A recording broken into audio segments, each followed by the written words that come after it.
Hindi daw mahalaga yung pera. Tanga! Pag wala kang pera, wala kang halaga. Dami niyong alam.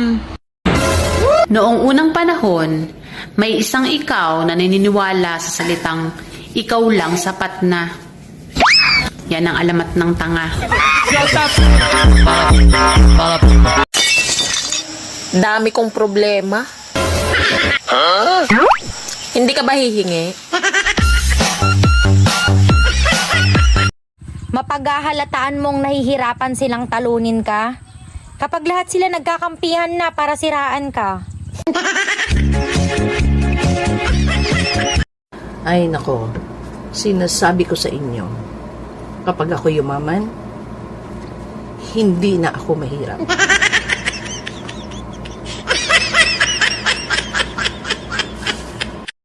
Grabe, katinampalad ko. Pera na ba to? May masasampal ako.